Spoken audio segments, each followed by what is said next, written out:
दोस्तों नमस्कार, स्वागत है आपका हमारे YouTube चैनल के आर हिंदी कहानियाँ में। आज मैं आपको सुनाऊंगी मुंशी प्रेमचंद की कहानी शूद्र।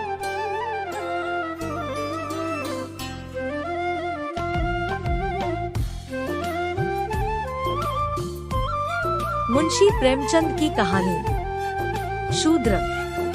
गांव के सिरे पर एक माँ बेटी झोपड़ी में रहती थी। विधवा थी तो बेटी कुंवारी। बेटी गौरा बाग से पत्तियां बटोर कर लाती तो माँ गंगा भाड़ झोंकती थी। इससे सेर भर अनाज मिल जाता था। इसी से उनका गुजर बसर हो रहा था। हर माँ की तरह गंगा को भी हमेशा अपनी बेटी गौरी की सगाई की चिंता लगी रहती थी। पति के मरने के बाद गंगा ने कभी दूसरा घर नहीं बसाया, न ही कोई रोजगार शुरू किया था। तब भी माँ बेटी सुकून से रहती थी। इस बात को लेकर गांव के लोगों का माँ बेटी पर संदेह होता था। सबके मन में यही सवाल आता था कि दोनों स्त्रियां कोई धंधा नहीं करती, कोई मर्द भी नहीं है, तो फिर ये इतने आराम से कैसे रहती हैं? कभी इन्हें किसी के सामने हाथ फैलाते भी नहीं देखा। कुछ न कुछ गड़बड़ जरूर है। शूद्रों की बिरादरी बहुत छोटी होती है। 5-10 कोस से अधिक उनका दायरा नहीं होता। आखिर क्या कारण है कि कोई गौरा से शादी के लिए तैयार नहीं होता? गौरा की शादी के लिए माँ बेटी ने साथ कई तीर्थ यात्राएं की। उड़ीसा तक हो आए लेकिन कुछ हल नहीं निकला। गौरा सुंदर और सुशील थी, लेकिन किसी ने उसे कुएं पर हंसते बोलते नहीं देखा था। उसकी नजरें कभी ऊपर न उठती थी। उसकी ये हरकत गांव वालों के शक को और मजबूत करती थी। सभी को यही लगता कि कोई स्त्री इतनी सती कैसे हो सकती है। दिन गुजरते गए। गौरा की माँ चिंता में घुलती जा रही थी।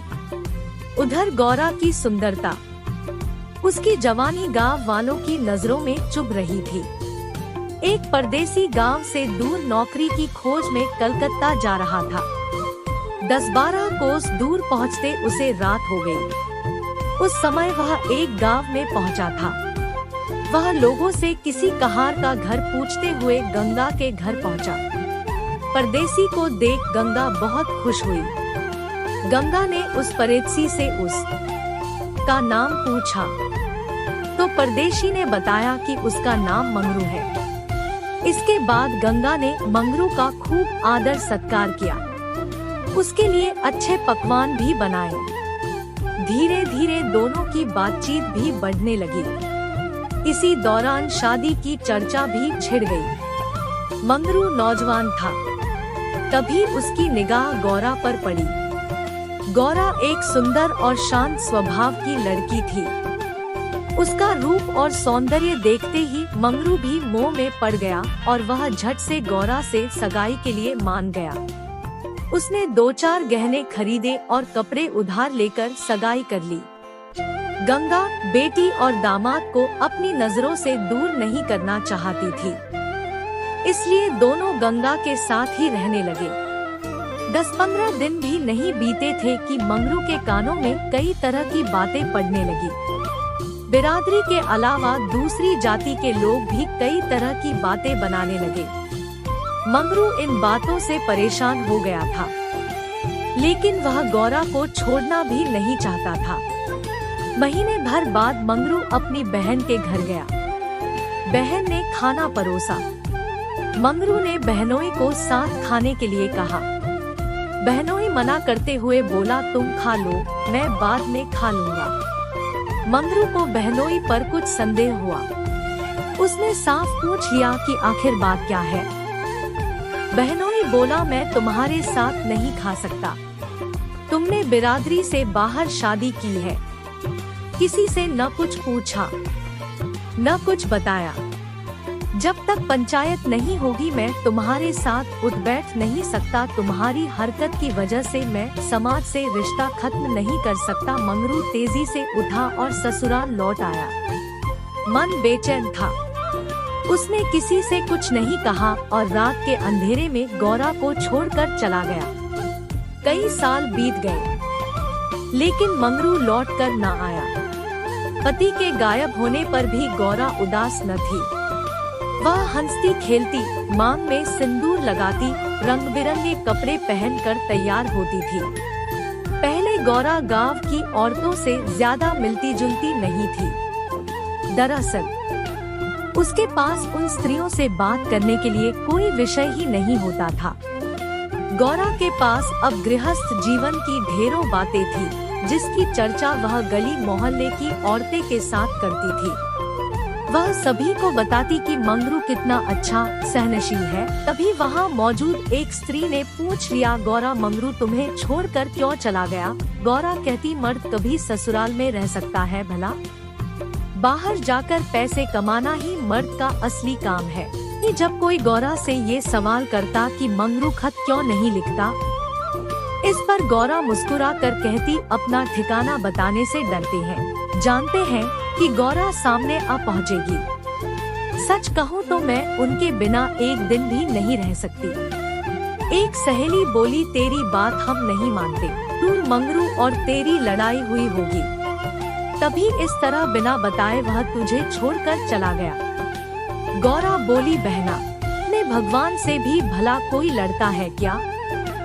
जिस दिन ऐसी नौबत आई मैं कहीं जाकर डूब मरूंगी। कई दिनों बाद कलकत्ता से एक आदमी आया और गंगा के घर रुका। उसने मंगरू का पड़ोसी बताकर कुछ पैसे और 2 साड़ियाँ गौरा के हाथ में थमाते हुए कहा, मुझे मंगरू ने तुम्हें लेने भेजा है। यह सुनते ही गौरा की खुशी का ठिकाना न रहा। वह फटाफट जाने के लिए तैयार हो गई। गांव की औरतों से मिल आई और सबको अपने जाने की खबर दे आई। बेटी के जाने से गंगा मायूस थी, लेकिन साथ ही खुश भी थी। रास्ते भर गौरा के मन में हजारों अच्छे बुरे ख्याल आते रहे। बीच बीच में उसे अपनी बूढ़ी और अकेली माँ की भी याद आ जाती। डर सताता कि बेचारी अम्मा अकेले कैसे रहेगी, सारा काम अकेले करना पड़ेगा। बूढ़ी दिन भर रोती रहेगी। इसी उधेड़बुन में रास्ता कट गया। लगभग 3 दिनों बाद गाड़ी कलकत्ता स्टेशन पहुंची। गौरा प्लेटफॉर्म पर उतरकर मंगरू का इंतजार करने लगी। बूढ़ा बोला, मैंने सब जगह देख लिया, लेकिन मंगरू कहीं दिखाई नहीं दिया, शायद अब तक आया नहीं है। गौरा घबरा गई। तभी बूढ़ा बोला, चलो हम डेरा पर चलते हैं। उसे मालूम नहीं था कि हम कौन सी गाड़ी से आ रहे हैं। ऐसे में उसकी राह देखने से कोई फायदा नहीं। गौरा बात मान गई। फिर दोनों तांगे पर सवार होकर चल दिए। उसकी आंखें इधर उधर चीजों को निहार रही थी। अचानक तांगा एक सुंदर और बड़े से भवन के सामने रुका। गौरा उतरकर तेजी से सीढ़ियों से होकर ऊपर चढ़ने लगी। अरु से मिलने की थोड़ी भी देरी उसे सहन नहीं हो रहा था। बूढ़े ने पहली मंजिल के एक कमरे की ओर इशारा करते हुए कहा, यह मंगरू का कमरा है, जाओ वह अंदर ही होगा। गौरा अंदर गई, लेकिन कमरे में कोई न था। कोने में एक खाट और 4-5 बर्तन पड़े थे। वह बाहर आकर बूढ़े को बताया। बूढ़ा बोला, मंगरू काम पर गया होगा, शाम तक लौटेगा, वह तो यहाँ किराए पर रहता है। कमरे में मंगरू को न पाकर गौरा थोड़ी मायूस तो हुई, लेकिन शाम को मिलने की सोचकर मुस्कुराई और साफ सफाई में लग गई। नहा धोकर शाम होने का इंतजार करने लगी। देखते देखते अंधेरा होने लगा, लेकिन मंगरू का अब तक कोई पता न था। गौरा का मन फिर घबराने लगा। घना अंधेरा छा गया था, परंतु कमरे में एक दीपक तक तो था नहीं। किसी की भी आहट होती तो गौरा को लगता मंगरू आया होगा, लेकिन दरवाजे पर कोई नहीं होता था। कुछ देर बाद दस्तक हुई। गौरा दौड़ी, दरवाजा खोला, सामने बूढ़ा खड़ा था। गौरा बोली, वो अब तक आए क्यों नहीं? बूढ़ा बोला, अभी मैं मंगरू के दफ्तर से ही लौटा हूँ। साहब ने बताया कि मंगरू का ट्रांसफर हो गया है। मंगरू ने साहब से मिन्नतें की, लेकिन साहब ने उसकी एक न सुनी और दूसरी जगह भेज दिया। मैं दफ्तर से उसका नया पता ले आया हूँ। कल सुबह तुम्हें जहाज पर बैठा दूंगा, फिर तुम अपने मंगरू के पास चली जाना। रा घबरा कर बोली, जहाज में? कितने दिन का सफर होगा? बूढ़े ने कहा, 8 से 10 दिन तो लग ही जाएंगे। बूढ़े ने कहा, कम से कम 8 से 10 दिन तो जरूर लगेंगे, लेकिन घबराओ मत, तुम्हें कोई परेशानी नहीं होगी। अगले दिन गौरा बूढ़े के साथ मंगरू के पास जाने के लिए निकली। बूढ़े ने उसे जहाज पर बैठा दिया। जहाज जैसे किनारे से अलग हो रहा था, गौरा को लग रहा था कि अब उसकी अम्मा, गांव सब पीछे छूट रहा है। चारों ओर पानी देख गौरा का मन बेचैन हो रहा था। अनजान जगह में मंगरू को कैसे और कहां खोजेगी, यह सोचकर उसका दिल बैठा जा रहा था। जहाज पर कई स्त्रियां और पुरुष सवार थे। तभी उसकी नजर एक कोने में अकेली बैठी स्त्री पर पड़ी। गौरा ने हिम्मत कर उससे पूछा, कहाँ जा रही हो बहन? ये सुनते ही स्त्री की आंखें डबडबा गई। बोली, मुझे नहीं मालूम कि मैं कहाँ जा रही हूँ, बस जहाँ भाग्य ले जाए वहाँ चली जा रही हूँ। तुम कहाँ जा रही हो? गौरा बोली, मैं तो अपने मालिक के पास। स्त्री झट से बोली, बहन, कोई तुम्हें बहला फुसला कर लाया है। तुम किसके साथ यहाँ आई? गौरा ने कहा, मुझे एक बूढ़ा ब्राह्मण यहाँ बैठा गया। मैं तो अपने पति से मिलने कलकत्ता आई थी। स्त्री बोली, किनारे पर जो लंबा दुबला सा बूढ़ा था, जिसकी एक आंख फूली हुई थी, वही? गौरा, हाँ बहन, वही। स्त्री बोली, बहन, उसी दुष्ट ने मेरा जीवन बर्बाद किया है। भगवान करे उसकी 7 पुश्तों को नरक नसीब हो। उस कपटी के कारण मैं किसी को मुंह दिखाने लायक नहीं रही। अब जा रही हूँ मिस्र देश, वही मेहनत मजदूरी करके गुजर बसर करूँगी। ये सब सुनकर गौरा के मुंह से बोल न फूटे। वह सोचने लगी कि अब क्या करूँगी। उसे अपनी माँ, गांव और सहेलियों की याद आने लगी। कुछ क्षण बाद हिम्मत करके बोली, अब क्या करे बहन? स्त्री बोली, अब यह तो वहाँ पहुँचने के बाद ही मालूम चलेगा। यह कहते हुए वह जोर जोर से रोने लगी और अपना दुख बताने लगी। गौरा ने हिम्मत दी तो स्त्री ने बताया कि शादी के 3 साल बाद उसके पति की मौत हो गई। पति के यादों के साथ वह किसी तरह जी ही रही थी कि एक रोज पापी बूढ़ा वेश बदलकर भिक्षा मांगने आया। उसने सन्यासी का रूप धारण किया हुआ था। मैं उसके बातों में फंस गई और आज मेरी यह दुर्दशा है। इसने मुझे पति से मिलवाने का लालच दिया। मैं बेवकूफ पति से मिलने की चाह में इस बहरूपिया की झांसे में फंस आ गई और इसके साथ चल दी। आगे की कहानी मुझे नहीं मालूम। अगले दिन जब मुझे होश आया तो मैं घर भी नहीं लौट सकती थी। अब बूढ़ा मुझे यहाँ ले आया और जहाज पर छोड़ गया है। स्त्री की बातें सुनकर गौरा को समझ नहीं आ रहा था कि वह क्या प्रतिक्रिया दे। वह बिल्कुल मौन हो गई थी। मंगरू से मिलन का सपना एक झटके में टूट गया था। गौरा को इस हाल में देख स्त्री बोली, भगवान पर भरोसा रखो बहन। हिम्मत पाकर गौरा बोली, मुझे अब तुम्हारा ही सहारा है। मैं और तुम अब साथ ही रहेंगे। स्त्री कुछ न बोली। दोनों एक तक नीले आकाश की ओर निहारे जा रही थी। कई घंटों बाद जहाज किनारे पर पहुंचा। सभी यात्री उतरने लगे। तट पर मौजूद एक आदमी सभी यात्रियों के नाम लिख रहा था। गौरा उतरने के लिए जैसे ही उसने पाँव नीचे रखा, वह चौंक गई। उसके शरीर में करंट दौड़ गया। वह जड़वत खड़ी रह गई। वह कुछ बोल नहीं पा रही थी। ऐसा लगा मानो दुनिया ही रुक गई हो। गौरा के सामने वह दृश्य था जिसकी उसने उम्मीद छोड़ दी थी। तट पर खड़ा व्यक्ति जो यात्रियों के नाम लिख रहा था, वह कोई और नहीं बल्कि मंगरू था। उसके चेहरे की खुशी छिपाए नहीं छिप रही थी। मंगरू ने अपना हाथ आगे बढ़ाया। गौरा ने कोई प्रतिक्रिया न दी। इतने में यात्रा के दौरान मिली स्त्री ने गौरा को पुहनी मारी। गौरा लड़खड़ा गई। मंगरू ने उसे थाम लिया। स्त्री बोली, क्या हुआ? इस आदमी को पहचानती हो? गौरा बोली, बहुत अच्छी तरह से। ये ही तो वे हैं जिनसे मिलने के लिए मैं घर से निकली। स्त्री बोली, अच्छा तो ये तुम्हारे पति हैं, तो तुम मेरे साथ न आओगी? मुझे भूल जाओगी? गौरा बोली, क्या ऐसा भी हो सकता है भला?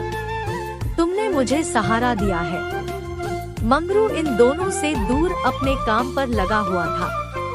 वह यात्रियों से जानकारियां जुटाने में व्यस्त था। कोने में खड़ी मंगरू को निहार रही थी। कुछ देर बाद उसका काम खत्म हुआ और वह गौरा के पास आया। मंगरू ने पूछा, तुम कौन हो? क्या नाम है तुम्हारा और कहाँ से आई हो? गौरा मंद मंद मुस्काई और बोली, गौरा नाम है हमारा, मदनपुर बनारस से आए हैं। मंगरू ने उसका हाथ थाम लिया और आंखों में आंसू लिए बोला, तुम यहाँ आई कैसे? गौरा ने उसके आंसू पोंछे और चौंक कर बोली, तुमने ही तो बुलावा भेजा था तो मैं आ गई। मंगरू को समझ नहीं आया कि गौरा क्या कह रही है। उसने कहा, मैंने कब बुलावा भेजा? भला मैं तो पिछले 7 सालों से यहाँ कैद हूँ, चाह कर भी घर नहीं जा सका। गौरा घबरा कर बोली, तुमने बूढ़े को नहीं भेजा था मुझे लाने के लिए? मंगरू बोला, बिल्कुल नहीं। गौरा का मन उदास हो गया। इस जवाब की आशा न की थी। गौरा गुस्से में बोली, मैं कल ही यहाँ से चली जाऊंगी, मुझे तुम पर बोझ नहीं बनना। मंगरू बोला, तुम यहाँ से अगले 5 सालों तक नहीं जा सकती गौरा, ये यहाँ का नियम है। गौरा बोली, ठीक है फिर मैं अलग रहकर अपना पेट पाल लूंगी, लेकिन तुम पर भार न बनूंगी। मंगरू बोला, तुम मेरे लिए कभी बोझ नहीं हो सकती गौरा, सती हो, देवी हो। जिस बूढ़े आदमी ने तुम लोगों को बहकाया उसी ने मुझे भी यहाँ भेजा है। आओ मेरे साथ, मेरे ठिकाने पर चलो, आगे बातें वही होगी। यह स्त्री कौन है तुम्हारे साथ? गौरा बोली, यह मेरी सहेली है, यात्रा के दौरान जहाज पर मिली। का यहाँ कोई न है, यह मेरे साथ ही रहेगी। मंगरू मान गया। तीनों लोग पैदल चल दिए। तभी सामने से 2 लंबे चौड़े शरीर के आदमी आते दिखाई दिए। मंगरू के पास आकर दोनों आदमियों ने कहा, आज से ये दोनों औरतें हमारी। मंगरू के क्रोध का ठिकाना न था। वो चिल्लाकर बोला, ये दोनों मेरे घर की स्त्रियां हैं, इन पर आंख न डालना। दोनों आदमी ठहाके लगाकर हंस पड़े। टू का गुस्सा और बढ़ गया। तभी एक आदमी गौरा की ओर बढ़ा और उसका हाथ पकड़ने लगा। मंगरू जोर से चिल्लाया, छूना भी मत वरना अच्छा नहीं होगा। दोनों आदमी सहम गए और बाद में देख लेने की धमकी देकर चले गए। मंगरू, गौरा और उसकी सखी आगे बढ़े। मंगरू बोला, इसलिए मैं कह रहा था कि ये जगह तुम जैसी औरतों के लिए नहीं है। अचानक सामने से एक अंग्रेज आ पहुंचा। उसने मंगरू से कहा, जमादार, ये दोनों औरतें आज से मेरे कोठे में रहेंगी। मंगरू ने हाथ जोड़ लिए। बोला, साहब, यह मेरे घर की औरतें हैं, इन्हें जाने दीजिए। अंग्रेज बोला, झूठ मत बोलो तुम। गौरा की ओर इशारा कर उसने कहा, इसको हमारी कोठी में भेज दो। मंगरू कांप गया और ना में सिर हिलाने लगा, लेकिन तब तक अंग्रेज आगे बढ़ चुका था। साहब की बात पर अमल करना जमादार का काम था। मंगरू समझ नहीं पा रहा था कि वह क्या करे। आखिरकार रास्ता खत्म हुआ। सामने मजदूरों के रहने के लिए मिट्टी के घर बने थे। बाहर दर्जनों स्त्री और पुरुष बैठे थे। सभी गौरा और सखी को गंदी नजरों से घूर रहे थे। किसी तरह नजर बचाकर मंगरू दोनों औरतों को घर ले गया और खुद दरवाजे पर बैठा रहा। दोनों स्त्रियां कमरे के भीतर अपने भाग्य को कोसती तो मंगरू दरवाजे पर बैठा रखवाली करता रहा। इसी तरह रात बीती। अगला दिन भी किसी तरह कट गया। रात के तकरीबन 10 बजे दरवाजे पर दस्तक हुई। मंगरू निकला तो देखा सामने सिपाही खड़ा है। आही बोला, चलो तुम्हें साहब ने बुलाया है। मंगरू बोला, भाई तुम हमारे देश के आदमी हो, मुझ पर मुसीबत आन पड़ी है। मदद करो, जाओ साहब से कह दो कि मंगरू घर पर नहीं है। सिपाही बोला, ना बाबा, वह बहुत गुस्से में है, मैं ऐसा कुछ नहीं कह सकता, तुम साथ चलो। मंगरू के पास कोई चारा न था, वह सिपाही के साथ निकल गया। मंगरू को सामने देख साहब जोर से चिल्लाया, वह औरत कहाँ है? कल तुम उसे मेरे कोठे पर क्यों नहीं लाए? मंगरू ने हाथ जोड़कर कहा, वह मेरी पत्नी है साहब। साहब बोला, वह दूसरी कौन थी फिर? मंगरू, मालिक वह मेरी बहन है। साहब गुस्से में बोला, हम कुछ नहीं जानते हैं, तुम उन दोनों में से किसी एक को लेकर आओ जल्दी। मंगरू साहब के पैरों में गिर गया और रोने लगा, लेकिन साहब का दिल नहीं पसीजा। ने आदेश दिया, जल्दी एक स्त्री को लेकर आओ वरना तुम्हें कोड़े पड़ेंगे। मंगरू कोड़े खाने को तैयार हो गया। साहब नशे में था, उसने न आव सोचा न ताव, अंतर निकाला और कोड़े बरसाने शुरू किए। मंगरू की चीख निकल आई। साहब उसे लगातार कोड़े मारते रहे, फिर भी वह अपने घर की औरतों की इज्जत देने को तैयार न हुआ। उसने अपने प्राण त्यागना बेहतर समझा। इधर गौरा और सखी कमरे में बैठे मंगरू की बाट जोह रही थी। क्या पता कि मंगरू पर क्या बीत रही थी। अचानक किसी के चीखने रोने की आवाज सुनाई पड़ी। कान लगाकर सुना तो कलेजा मुंह को आ गया। वह मंगरू की आवाज थी। गौरा दौड़कर दरवाजे पर पहुंची। मंगरू की आवाज सुनकर उससे न रहा गया तो आवाज के पीछे दौड़ गई। फाटक खुला था। गौरा आवाज देने लगी, कोई है, कोई है, लेकिन जवाब न मिला। वह अंदर जा पहुंची। सामने मंगरू खुले बदन लहूलुहान खड़ा था और अंग्रेज उस पर चाबुक बरसा रहा था। गौरा से यह सहन नहीं हुआ। वह दौड़कर मंगरू से लिपट गई और बोली, इनके बदले जितना चाहो मुझे मार लो, लेकिन इन पर दया करो। अंग्रेज खुश होकर गौरा से बोला, तुम यहाँ मेरे पास रहोगी तो मैं इसे छोड़ दूंगा। गौरा बहुत असहाय महसूस कर रही थी, कुछ न बोली। वहीं मंगरू दर्द से कहरा रहा था। साथ के लिए वह यह सब कर रहा था, उसकी आंखों के सामने वह उससे छूट रहा था। गौरा ने दिल पर पत्थर रखकर कहा, मुझे तुम्हारी शर्त मंजूर है, लेकिन अपने पति के स्वस्थ होने के बाद मैं तुम्हारे पास आऊंगी। अंग्रेज बात मान गया। उसने मंगरू पर अत्याचार बंद किया और सिपाही को उसे अस्पताल में भर्ती कराने का आदेश दिया। मंगरू को अस्पताल ले जाया गया। गौरा भी उसके साथ थी। इलाज के दौरान गौरा एक क्षण के लिए भी मंगरू के सामने से नहीं हटी।